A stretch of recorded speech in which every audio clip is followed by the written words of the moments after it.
Lord, here we are at the end of 2021 and we're looking forward to 2022. And I just want to come to you and dedicate myself to you this year and ask, Lord, for your direction and your guidance. What would you have me do? You want me to, is there something you want me to do in chaplaincy? Maybe a new ministry at church. What is it, Lord? What would you let me do? David, you're not gentle.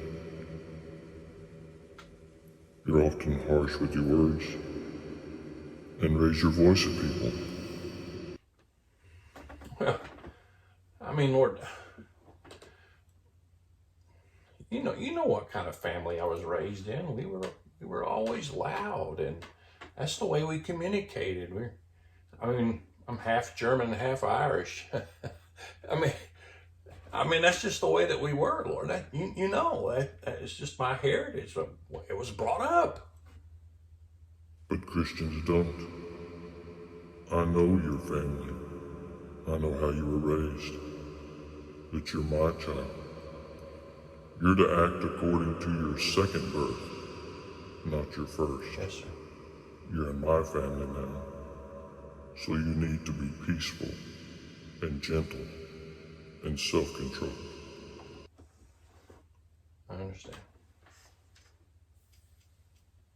And a servant of the Lord must not quarrel, but be gentle to all.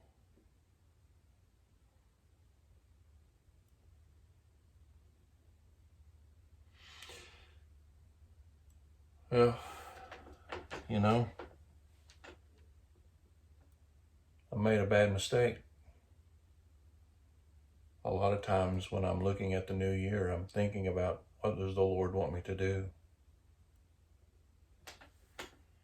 When the real issue for him is what does he want me to be, to become?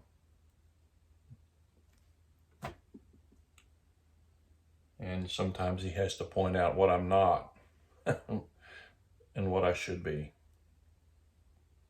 And what do I do when I find there's a difference between the two? Well, I think there's three things that I need to do when I find out that's the way it is. First of all, I need to confess. I kind of like to make excuses and give reasons for the way I am. I'm Irish, I'm German, that's the way I was raised, but it's not. No, look. The God-honoring way is that when I see myself, for in this case, not being gentle, I need to confess it for it being wrong. It's sin. It's something that the Lord wants me to change. I've got to stop blaming my upbringing, my ethnicity, my personality, my heritage. I mean, like the Lord said, I've got to quit living according to my first birth. I've got to start living according to my second birth. And when I don't, I need to confess it. The second thing I need to do is repent. That means change. Well, first, letting the Lord change my heart, what it needs to be. Again, quit making excuses, but it means that I really set about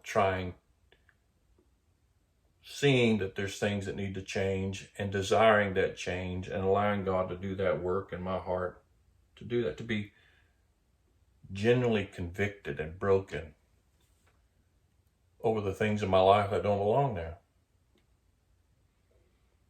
That my behavior, my speech, whatever, offends God and others.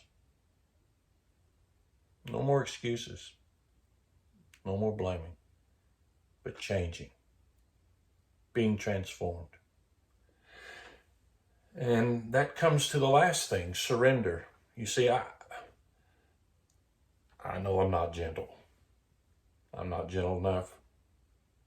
And I need to confess that and repent over it. But I dare not trust my own strength to get that accomplished. Day by day, moment by moment, I need to say, Lord, I can't do this. But you can. I can't make this happen, but you can. And I'm going to slip up. I mean, I'm not making excuses by saying that, but it's a growth process. But every time I find myself raising my voice, being short with people, not being gentle, in this case, I stop, repent, confess. Lord, right now, help me to change that. Let this be the last time, and keep confessing and keep repenting and keep surrendering. And I know from personal experience that when I do that, there'll be a change that the Lord makes in my life.